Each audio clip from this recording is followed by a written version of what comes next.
મોહમ્મદ પૈગંબર સાહેબ વિરુદ્ધ અભદ્ર ટિપ્પણી કરનાર સંત સામે આલી નબી વેલફેર ટ્રસ્ટ દ્વારા કાર્યવાહી કરવા માંગ। ઇસ્લામ ધર્મના સ્થાપક મોહમ્મદ પૈગંબર સાહેબજીમાં આલી નબી ટ્રસ્ટ દ્વારા રજૂઆત કરી કહેવામાં આવ્યું હતું કે આપણો ભારત દેશ વિવિધતામાં એકતા દર્શાવે છે અને હિન્દુ મુસ્લિમ એકતા સાથે બિનસાંપ્રદાયિક બંધારણ એ સમગ્ર વિશ્વમાં આપણને ગૌરવ અપાવે છે, પરંતુ છાશવારે પોતાની સસ્તી પ્રસિદ્ધિ માટે અન્ય ધર્મ માટે જાહેરમાં અશોભનીય અશબ્દો બોલનાર દેશની શાંતિને પલીતો ચાંપવાનું કૃત્ય કરતા હોય છે। આવા કૃત્ય કરનારા માત્ર નામના જ ધાર્મિક વડા ખરેખર અધર્મી જ હોય છે। તારીખ 15/8/2024 આપણા 78માં સ્વતંત્ર પર્વના પવિત્ર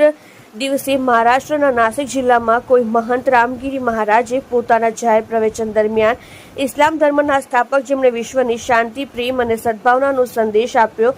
એવા સૌ મુસ્લિમ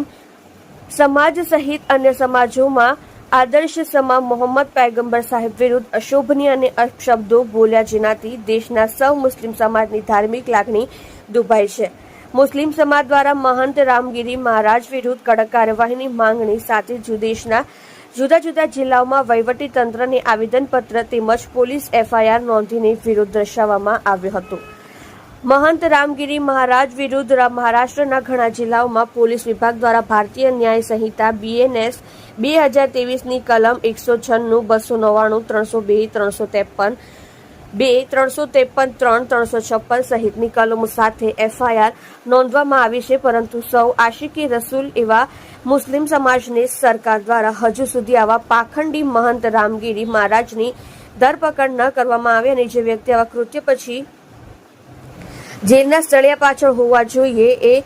જાણે મહારાષ્ટ્ર સરકારની છત્રછાયામાં બિંદાસપણે જીવન ગુજારી રહ્યો છે, એની સામે દુઃખ છે। હજુ કલેક્ટર સાહેબને રજૂઆત કરવામાં આવી હતી કે મોહમ્મદ પૈગંબર સાહેબ સમગ્ર વિશ્વ માટે આદર્શ છે અને એમના માટે અશોભનીય અપશબ્દો બોલનાર વ્યક્તિ સામે સરકાર આંખ આડા કાન કરે એ યોગ્ય નથી, જેથી આવા વ્યક્તિની દેશની કોમી એકતા, સદભાવના, શાંતિ અને અખંડિતતા